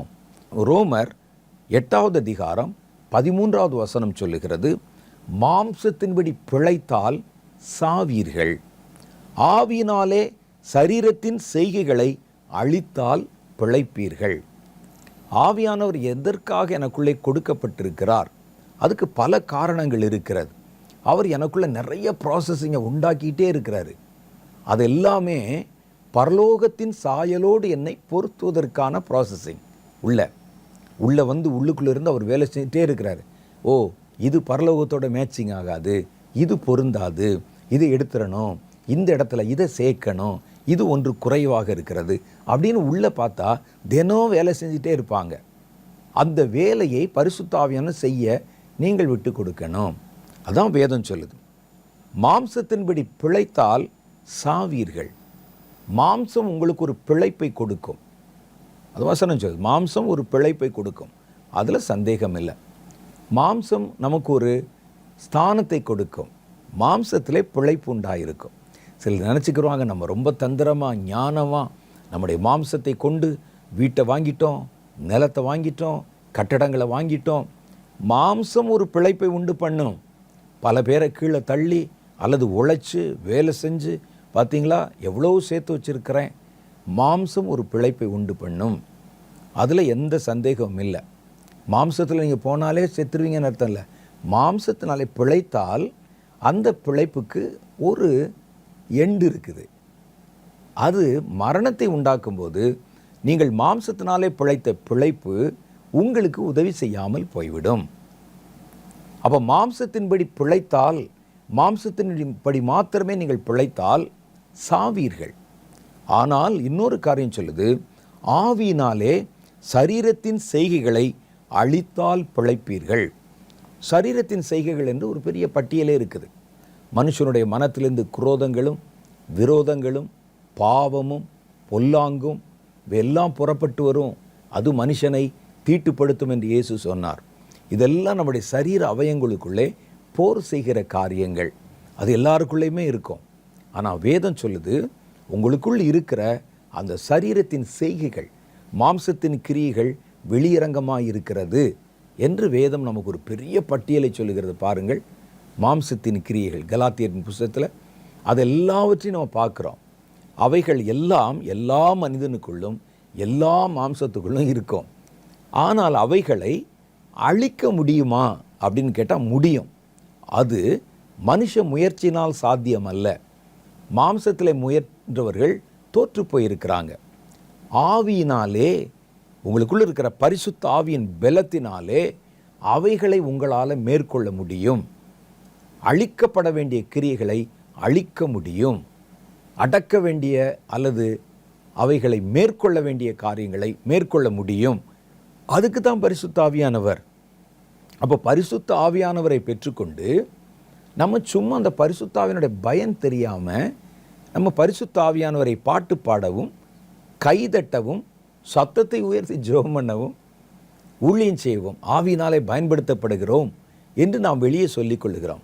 ஆவியானுடைய உண்மையான பயன்பாடு உங்கள் சரீரத்தின் கிரியைகளை அழித்து, சரீரம் ஒரு பக்கம் ஒரு மனிதனை உண்டாக்குவதற்கு முயற்சி பண்ணும், அதை முறியடித்து உங்களுக்குள்ளே பரலோகத்தை சுதந்திரிக்கிற ஒரு மனுஷனை உருவாக்குகிற பணியை பரிசுத்த ஆவியானவர் உங்களை கொண்டு செய்ய வைப்பார்.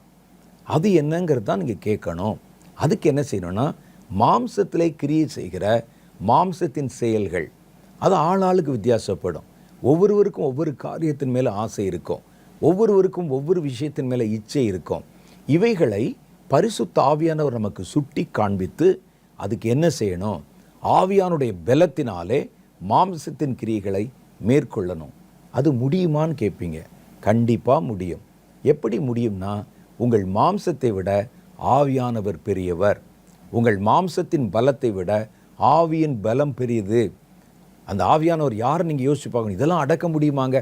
உங்களால் முடியாது. பரிசுத்த ஆவியானவரை கொண்டு எதையும் செய்ய முடியும். நீங்கள் யார்? ஒரு தம்மா தூண்டு மனிதர்கள், அவ்வளோதானே. உங்களுக்குள்ளே கர்த்தர் ஒரு மாற்றத்தை கொண்டு வருவது ஒன்றும் பெரிய கஷ்டம் இல்லை. அவர் வானத்தையும் பூமியை உண்டாக்கினவர்.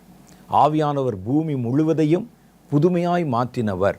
ஆழத்தின் மேல் இருள் இருந்தது, ஆவியானவர் ஜலத்தின் மேல் அசைவாடி கொண்டிருந்தார். அவர் அதன் மேலே கர்த்தர் விரும்புகிற காரியங்களை உண்டாக்கினார். இவ்வளோ பெரிய காரியங்களை உண்டாக்கினவர் உங்கள் சின்ன வாழ்க்கையில் உங்கள் சின்ன சரீரத்தின் கிரியைகளை அழிக்க அவரால் முடியாதா? நீங்கள் இடம் கொடுக்கணும், நீங்கள் அதை ஏற்றுக்கொள்ளணும். அவர் என்ன செய்ய சொல்கிறாரோ செய்யணும். அப்படி செய்தால் அவைகளை அடக்கி போடுவதும், அவைகளை நீக்கி போடுவதும், அவைகளை மேற்கொள்வதும் ஆவியானவருக்கு ஒரு கஷ்டமான காரியம் இல்லை. ஆனால் நீங்கள் ஆவியானவரை புரிந்து கொள்ளணும். அவர் உங்களுடைய சுயாதீனத்திலே தலையிட மாட்டார். எல்லாருக்கும் ஒவ்வொரு சுயாதீனம் கொடுத்துருக்குறாங்க. நீங்கள் கேட்டால் தான் அவர் அதை செய்வார். அவராக சும்மா உள்ளே வந்து இல்லை நான் உன்னை விடமாட்டேன்னு சொல்லி பலாத்காரம் பண்ணி பலவந்தம் பண்ணி அந்த பரிசுத்தத்தை உண்டாக்கியே தீர்வேன்னு கையை காலை கட்டி போட்டு உங்களை பரிசுத்தமாக்குறது அல்ல. அதை நீங்கள் புரிஞ்சுக்கிறணும். நம்முடைய சுயாதீனம் நமக்குள்ளே இருக்கிறது. அப்போ நாம் என்ன செய்யணும், அந்த சுயாதீனத்தை பயன்படுத்தி மாம்சம் பேசுவதற்கு இடம் கொடுக்காம ஆவியானவர் என்ன சொல்லுகிறாரோ அந்த காரியங்களுக்கு நீங்கள் இடம் கொடுத்தா, ஆவியினாலே மாம்சத்தின் கிரியைகளை செய்கைகளை அழித்தால் பிழைப்பீர்கள். பிழைப்பீர்கள் என்றால் என்ன? நித்திய ஜீவனை நீங்கள் அடைவீர்கள். அதான் நித்திய பிழைப்பு, பரலோகத்தில் உண்டாகிற பிழைப்பு. அதைத்தான் வேதம் சொல்லுது. இரண்டாவது காரியம் பாருங்கள், யோவான் சுவிசேஷம் 15வது அதிகாரம் 3வது வசனத்தில் சொல்லப்படுது. அப்போ நம்மை பரிசுத்தமாக்கி கொள்வதற்கு தேவன் நமக்கு கொடுத்திருக்கிற முதல் ஏது பரிசுத்த ஆவியானவர். எல்லா வசதியும் தந்திருப்பாங்க. நம்ம தான் எதை எப்படி எங்கே பயன்படுத்தணுங்கிறதுல கவனம் இல்லாமல் இருந்து விடுவோம். அப்போ முதல் காரியம் உங்களை பரிசுத்தமாக்கி கொள்ளவும், பரிசுத்தரின் சாயலை அணிந்து கொள்ளவும், பரலோகம் விரும்புகிற பரிசுத்தத்தை உங்களுக்குள்ளே உருவாக்கவும் கர்த்தர் கொடுத்திருக்கிற முதல் வசதி பரிசுத்த ஆவியானவர். அவர் உங்களுக்கு கற்பிக்கிறபடியே நீங்கள் நடக்கணும். மாம்சம் ஒன்று பேசிகிட்டே இருக்கும் உள்ள. மாம்சம் ஒரு காரியத்தை கற்பித்து கொண்டே இருக்கும். நாம் அதற்கு செவி கொடுக்காம ஆவியினாலே மாம்சத்தின் செய்கைகளை அழித்தால் பிழைப்போம். ரெண்டாவது வசதி கர்த்தர் நமக்கு என்ன கொடுத்துருக்கிறாரு அப்படின்னு பார்த்தா, கர்த்தருடைய வசனம். கையில் வச்சிருக்கிறோமே பைபிள், அதான் கர்த்தருடைய வசனம் நம்மை பரிசுத்தமாக்குகிறதற்கே கொடுக்கப்பட்டிருக்கிறது. யோவான் சுவிசேஷம் 13வது அதிகாரம் 3வது வசனம், நான் உங்களுக்கு சொன்ன உபதேசத்தினாலே நீங்கள் இப்பொழுதே சுத்தமாகி இருக்கிறீர்கள். கர்த்தர் சொல்ல, நான் உங்கள்கிட்ட பேசினேன் உபதேசம், நான் உங்களுக்கு கொடுத்தேன் என்னுடைய வார்த்தைகள், அதனால் நீங்கள் இப்பொழுதே சுத்தமாகி இருக்கிறீர்கள். அப்போ கர்த்தருடைய வார்த்தை, கர்த்தருடைய வசனம் நம்மை சுத்திகரிப்பதற்காக கொடுக்கப்பட்டிருக்கிறது. ஒருவேளை நீங்கள் கேட்பீங்க, அதுதான் நம்ம ஆவியில் சுத்தமாயிட்டோமே, இரத்தத்தில் சுத்தமாயிட்டோமே. ஆனால் ஒவ்வொரு சுத்தத்திற்கும் ஒவ்வொரு பொருளை நம்ம பயன்படுத்துகிறதை நம்முடைய அன்றாட வாழ்க்கையிலே நம்ம செய்து கொண்டிருப்போம். சுத்தப்படுத்துவதற்காக நம்ம பயன்படுத்தக்கூடிய ஏஜென்ட்ஸ் இருக்குது பாருங்கள், அது ஒவ்வொன்றும் வித்தியாசமானது. ஒரு சரீரத்தை நீங்கள் கழுவுவதற்கே பாருங்களேன், கையை கழுவுறதுக்கு ஒரு சானிடைசர் பயன்படுத்துகிறீங்க, முகத்துக்கு போடுறதுக்கு ஒரு சோப் பயன்படுத்துகிறீங்க, தலைமுடிக்கு போடுறதுக்கு ஷாம்பு பயன்படுத்துகிறீங்க. இது ஒரே சரீரம்தான், எல்லாமே சுத்தப்படுத்தக்கூடியது தான். ஏன் கைக்கு போடுற சானிடைசரை வச்சு வாய் கொப்பளிச்சா என்ன? நம்முடைய பற்களை சுத்தம் பண்ணுவதற்கு அதுக்கு வேறு ஒன்று பயன்படுத்துகிறோம், ஒரு பேஸ்ட்டு பயன்படுத்துகிறோம். முகத்தை கழுவுறதுக்கு பேஸ்ட்டை போட்டால் என்ன? அதுவும் சுத்தப்படுத்தக்கூடியது தானே. தலைக்கு போடுற ஷாம்பு எடுத்து உடம்புல தேய்த்து கொண்டால் என்ன? அதுவும் சுத்தப்படுத்துறது தானே. ஒரு உடம்பை சுத்தப்படுத்துறதுக்கே நீங்கள் பல ஏஜென்ட்ஸை பயன்படுத்துகிறீங்க. உங்களுடைய கைகளை கழுவுவதற்கு ஒன்று, முகத்தை கழுவுவதற்கு ஒன்று, முடியை கழுவுவதற்கு ஒன்று, உங்களுடைய பற்களை சுத்தப்படுத்துவதற்கு ஒன்று, அப்புறம் வாயை சுத்தப்படுத்துறது, இன்னும் நிறைய என்னமோ வச்சுருக்கிறாங்க. அப்போ சுத்தப்படுத்துகிறது என்பதற்காக எல்லாவற்றையும் சுத்தப்படுத்தாது. எதுக்கு பயன்படுத்தணும் அப்படின்னு ஒன்று இருக்கிறது. அப்போ அதனால் கர்த்தர் பாருங்கள், நமக்கு பல சுத்திகரிப்பின் காரணிகளை, பரிசுத்தமாக்கி கொள்வதற்கான காரணிகளை கர்த்தர் நமக்கு ஏற்படுத்தி வைத்திருக்கிறார். ஒன்று அவருடைய இரத்தம், அடுத்து அவருடைய ஆவியானவர், பரிசுத்த ஆவியானவர், மூன்றாவது அவருடைய வசனம், உபதேசம். இந்த வசனம், உபதேசம் எதை பரிசுத்தமாக்கும் தெரியுமா உங்களுக்கு? இந்த வசனம் உங்களுடைய இருதயத்தை, நினைவுகளை பரிசுத்தமாக்கும். அந்த நினைவுகளின் தோற்றம் தான் நித்தமும் பொல்லாதது. அது ஆத்துமான்னு நம்ம சொல்கிறோம். ஆத்துமாவுடைய வேலை என்னென்னா நினைவுகளை கட்டுப்படுத்துவது ரொம்ப கஷ்டம் யாருக்குமே. அது ஓடிக்கிட்டே இருக்கும், ஏதாவது யோசிச்சுக்கிட்டே இருக்கும். ஏதாவது சிலது நல்லது யோசிக்கும், சிலது பொல்லாததை யோசித்து கொண்டிருக்கும். அப்போ இதை சுத்திகரிக்கணும், நினைவுகளை சுத்திகரிப்பதற்கு கர்த்தருடைய வசனம். அப்போ இந்த வசனத்தை நம்ம பயன்படுத்த நம்முடைய எண்ணங்களில் ஒரு மெச்சூரிட்டி, ஒரு மாற்றம், தேவனுடைய நினைவுகளுக்கு ஒப்பான ஒரு நினைவு, இது ஆத்மாவை சுத்திகரிக்கும்னு வச்சுங்களேன். சும்மா உங்களுக்கு சிம்பிளாக சொல்லுகிறேன், கர்த்தருடைய வார்த்தை சுத்தமாக்கும் என்று சொல்கிறார் இந்த இடத்துல. நான் உங்களுக்கு சொன்ன உபதேசத்தினால் இப்பொழுதே சுத்தமாக இருக்கிறீர்கள். உடனே கையை காலை பார்த்து, இல்லை ஆண்டவரே, அப்படியே மேலே ஒரு மாதிரி உப்பு பறிஞ்சிருக்கு, அழுக்கு இருக்குது. நான் சொன்ன சுத்தம் உங்களுடைய ஆத்துமாவில் உண்டாகிற சுத்தம். அப்போ கர்த்தருடைய வசனத்தின்படி தன்னை ஒருவன் காத்து கொண்டால் கர்த்தருடைய உபதேசம் சுத்திகரிக்கும். அப்போ கர்த்தருடைய வசனம், அதான் யோவான் 15:3 சொல்லப்படுகிறது. இதில் நான் உங்களுக்கு ஒரு சின்ன காரியம் சொல்கிறேன். ஒரு உபதேசம், கர்த்தருடைய வாயிலிருந்து பிறந்த உபதேசம், ஆவியானவர் நம்ம கொடுத்த ஒரு உபதேசம் ஒரு மனிதனை சுத்திகரிக்க முடியுமானால், ஒரு கள்ள உபதேசம் ஒரு மனிதனை கரைப்படுத்த முடியும் தானே அர்த்தம். ஒரு ராங் யூசேஜ். சிலர் சொல்லுவாங்க, அவர் என்னத்தையா பேசிட்டு போகிறாரு, நாங்கள் உட்கார்ந்து கேட்டுக்கிட்டு இருக்கிறோம். இன்றைக்கி பாருங்கள், கள்ள உபதேசங்கள். ஒருவனை நல்ல உபதேசம் பரிசுத்தமாக்கினால் கள்ள உபதேசம் கரைப்படுத்தி விடும். அதான் வேதம் சொல்லுது, அவனை கரைப்படுத்தி விடும். அதனால தான் நம்ம சொல்கிறோம், சொல்லப்படுகிற எல்லா வார்த்தையும் நம்பிராதீங்க. அவர் நல்ல மினுக்கான வஸ்திரம் தரிச்சிருக்கிறாரு, ஒரு நல்ல புல்பீட்டில் நிற்கிறாரு, அவர் நல்ல பெரிய இடத்துல இருக்காரு, நிறையா பேர் ஏற்றுக்கொள்கிறார். நீங்கள் முதல்ல சோதித்து பாருங்கள். இன்றைக்கி எவ்வளவு கள்ள உபதேசங்கள் மெல்ல மெல்ல அப்படி இன்ஜெக்ஷன் போடுற மாதிரி ஜனங்களுக்குள்ளே போட்டு ஏற்படுத்துகிறாங்க. ஒருவர் சொல்லுகிறார், உங்களுக்கு சாவாமை இருக்கிறது. சாவாமை நமக்கு இருக்குது, சாவாமை உபதேசம் அப்படின்னு சொல்ல. என்ன சாவாமை உபதேசம்னா, நீங்கள் என்ன செஞ்சாலும் பரவாயில்ல, உங்களுக்கு மரணமே வராது அப்படின்னு சொல்லி கொண்டிருக்கிறார்கள். மரணம் என்று சொல்லுவது இந்த உலகத்தில் இருக்கிற மரணத்தை சொல்கிறாங்க. எங்கள் சர்ச்சுக்கு நீங்கள் வந்துட்டா உங்களுக்கு சாவே இருக்காது, நான் கேரண்டின்னு சொல்கிறாங்க. இன்னும் நிறைய இது மாதிரி சொல்லிக்கொண்டே போகலாம். கள்ள உபதேசங்கள் கேட்குறதுக்கு நல்லா இருக்கிற மாதிரி தெரியும்.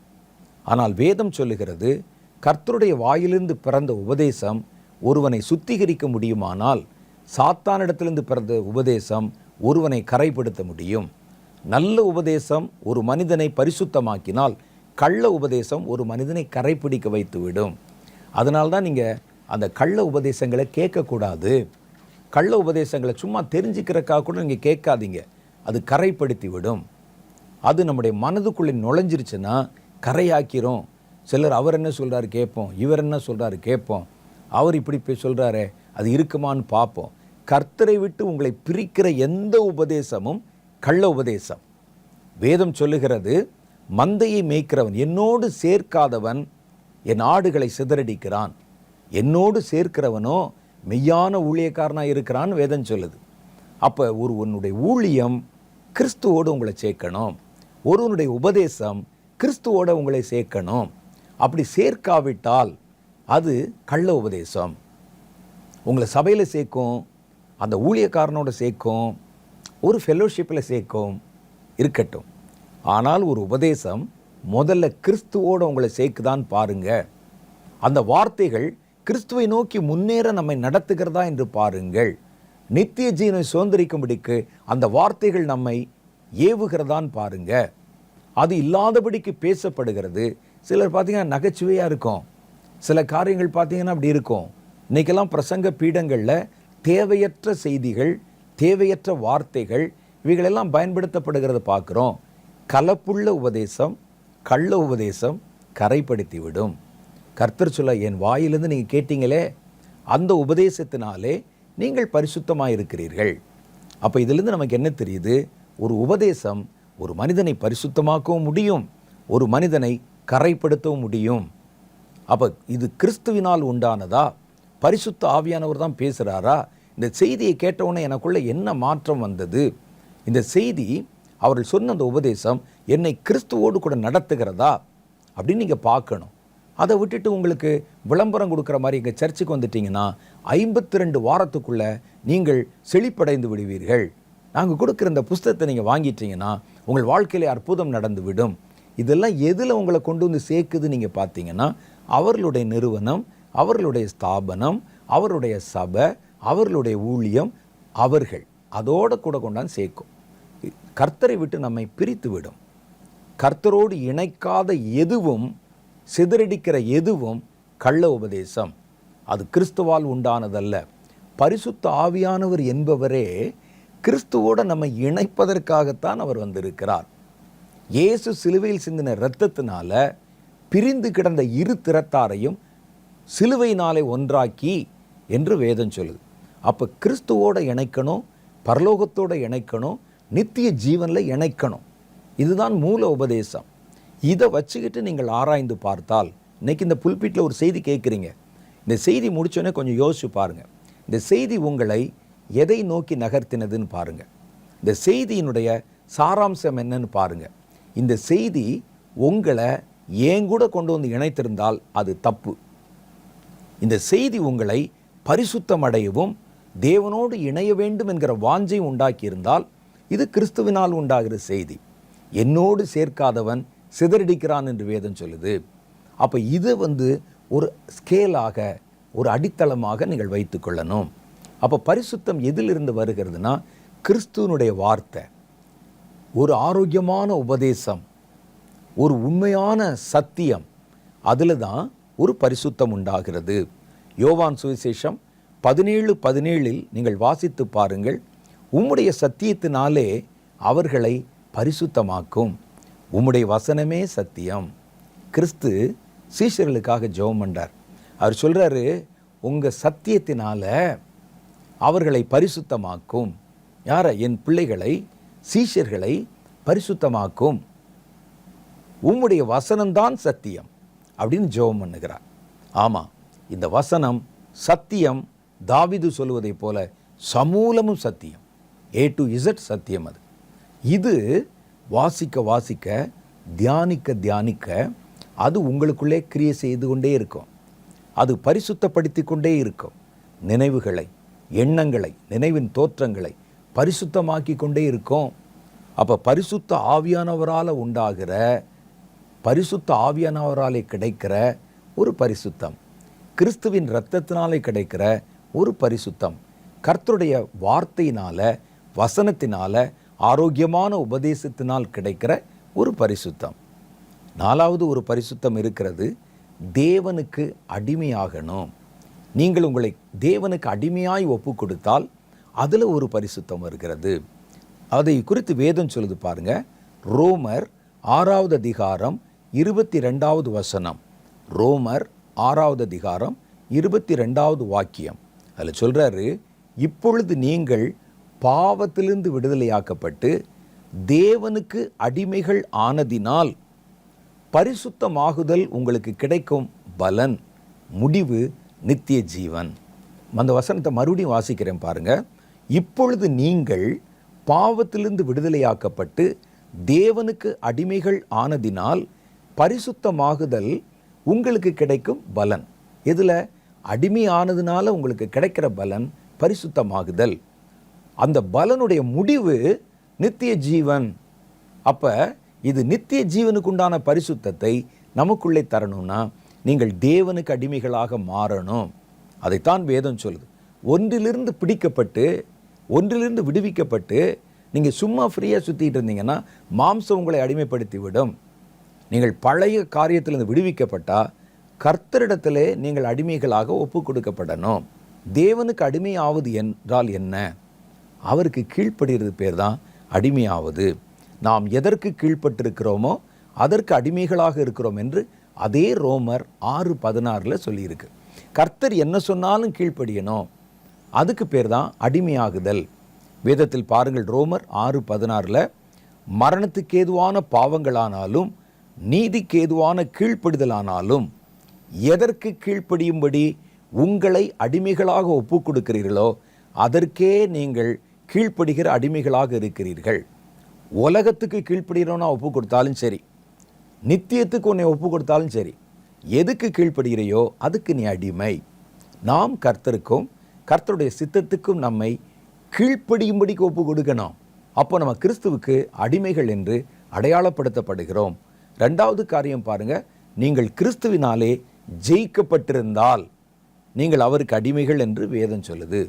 2 பேதுருவின் புஸ்தகம் 2வது அதிகாரம் 19வது வாக்கியத்தில், தாங்களே கேட்டுக்கு அடிமைகளாக இருந்தும் அவர்களுக்கு சுயாதீனத்தை வாக்குத்தத்தம் பண்ணுகிறார்கள். எதினால் ஒருவன் ஜெயிக்கப்பட்டிருக்கிறானோ அதற்கு அவன் அடிமையாக இருக்கிறான். பணம் உங்களை ஜெயித்திருந்தால் நீங்கள் பணத்துக்குத்தான் அடிமை. வயிறு உங்களை ஜெயித்திருந்தால் வயிற்றுக்குத்தான் நீங்கள் அடிமை. உலகம் உங்களை ஜெயித்திருந்தால் உலகத்துக்கு நீங்கள் அடிமை. கிறிஸ்து உங்களை ஜெயிக்கும்படிக்கு விட்டு கொடுத்தா கிறிஸ்துவுக்கு நீங்கள் அடிமை. இதைத்தான் அவர் சொல்றாரு, கிறிஸ்துவுக்கு அடிமைகள் ஆகுங்கள். அப்போ பரிசுத்தம் உங்களுக்கு பலனாய் கிடைக்கும், முடிவு நித்திய ஜீவனாய் அமையும் என்று சொல்லப்பட்டிருக்கிறது. அப்போ இவைகளை வைத்து நம்ம பார்க்கும்போது தேவன் நமக்கு வாக்குத்தத்தம் பண்ணின பரிசுத்தம், அது தேவனோடு நம்மை இணைக்கவும் தேவனுக்குள்ளே நம்மை சீர்பொருத்தவும் கர்த்தராலே உண்டாக்கப்பட்டிருக்கிறது. இதெல்லாம் நம்ம கவனித்து இந்த ஆவிக்குரிய பரிசுத்தத்தை பெற்றால்தான் நீங்கள் கிறிஸ்துவின் சாயலை தரித்து கொள்ள முடியும். ஏன்னா கிறிஸ்துவின் சாயல் என்பது நீதியும் பரிசுத்தமும் உள்ளடக்கின சாயல். அதான் முக்கியமான அடையாளம். அதான் வேதம் சொல்லுது. எபேசியர் 4வது அதிகாரம் 22 24 வரைக்கும் கடைசியாக வாசித்து நிறைவு செய்வோம். அந்தப்படி முந்தின நடக்கைக்குரிய மோசம் போக்கும் இச்சைகளினாலே கெட்டுப்போகிற பழைய மனுஷனை நீங்கள் களைந்து போட்டு உங்கள் உள்ளத்திலே புதிதான ஆவி உள்ளவர்களாகி மெய்யான நீதியிலும் பரிசுத்தத்திலும் தேவனுடைய சாயலாக சிருஷ்டிக்கப்பட்ட புதிய மனுஷனை தரித்து கொள்ளுங்கள். அப்படி தரித்து கொண்டால் நித்திய ஜீவன் உங்களுக்கு கிடைக்கும் பலன், பரிசுத்தமாகுதல் உங்களுக்கு கிடைக்கும் நன்மை, ஆசீர்வாதம். கர்த்தருடைய சமூகத்தில் நம்மை தாழ்த்தி ஒரு சின்ன ஜெபம் செய்வோம். கேட்ட சத்தியம் உங்களுக்குள்ள கிரியை செய்யணும், பரிசுத்தத்தின் மேல் பரிசுத்தம் அடையணும், கிறிஸ்துவின் சாயலை தரித்து கொண்டு பரலோகத்தின் நித்திய பாக்கியத்தை நீங்கள் பெற வேண்டும். அன்பும் இரக்கம் நிறைந்த எங்கள் பரலோக பிதாவே, இந்த வாயின் வார்த்தைகளை கவனித்து கேட்ட ஒவ்வொருவரையும் கர்த்தருடைய ஆவியானவர் ஆண்டு கொள்வாராக. கர்த்தர் எங்களுக்கு வாக்குத்தத்தம் பண்ணின பரிசுத்தம், ஆவியினால் உண்டான பரிசுத்தம், வார்த்தையினால் உண்டாகிற பரிசுத்தம், இரத்தத்தினால் உண்டான பரிசுத்தம், அடிமைகள் ஆவதினால் உண்டாகிற பரிசுத்தம், உபதேசத்தினால் கிடைக்கும் பரிசுத்தம், இவைகள் எல்லா பரிசுத்தத்தினும் பரலோகத்திற்கு ஏற்ற பரிசுத்தத்தினால் நாங்கள் பரிசுத்தமாக்கப்பட்டு கிறிஸ்துவின் சாயலை நாங்கள் தரித்து கொள்ள கர்த்தர் எங்களுக்கு அனுக்கிரகம் செய்தருளும். கேட்ட ஒவ்வொருவரும் அழைக்கப்பட்ட அழைப்பிலே உறுதியாக நின்று எதற்கு பிடிக்கப்பட்டோமோ அந்த நோக்கத்தை நிறைவேற்ற அவர்களுக்கு அனுக்கிரகம் செய்தருளும். இந்த வசனம் அவர்களுக்குள்ளே கிரியை செய்யட்டும், வார்த்தைகள் கிரியை செய்யட்டும். ஆண்டவரே, தேவனுக்குரிய காரியத்தை விளையாட்டாய் நாங்கள் கவனிக்காம அவைகளை நித்திய ஜீவன் உண்டு என்று அறிந்து அவைகளை பின்தொடர கர்த்தர் எங்களுக்கு அனுக்கிரகம் செய்தருளும். கேட்டவருடைய கண்களை திறந்தருளும். தொடர்ந்து அவர்களை ஆசீர்வதியும். கர்த்தருடைய கரத்தில் அவர்களை ஒப்புக்கொடு ஜெபிக்கிறேன். இயேசுவின் நாமத்திலே என் ஜெபங்களை ஏற்றுக்கொள்ளும் எங்கள் பிதாவே, ஆமென். கர்த்தர் இன்றைய தினம் உங்களோட பேசினார். நம்முடைய ஆராதனை நேரத்தை கர்த்தர் அபிஷேகத்தில் நிரப்பி மாற்றினார். நம்ம ஜெபம் பண்ணும்போது கர்த்தர் கேட்டார். நம்ம கேட்ட செய்தியை கர்த்தர் நமக்கு பிரயோஜனப்படுத்தி கொடுத்தார். தொடர்ந்து நீங்கள் கர்த்தருடைய அன்பிலும் கர்த்தருடைய சாயலிலும் நீடித்து தரித்திருங்கள். அடுத்த வாரம் வேறொரு புதிய செய்தியோடு நான் உங்களை சந்திக்கிறேன். அதுவரை கர்த்தராகிய தேவன் தாமே உங்களை ஆசீர்வதித்து காப்பாராக. ஆமென்.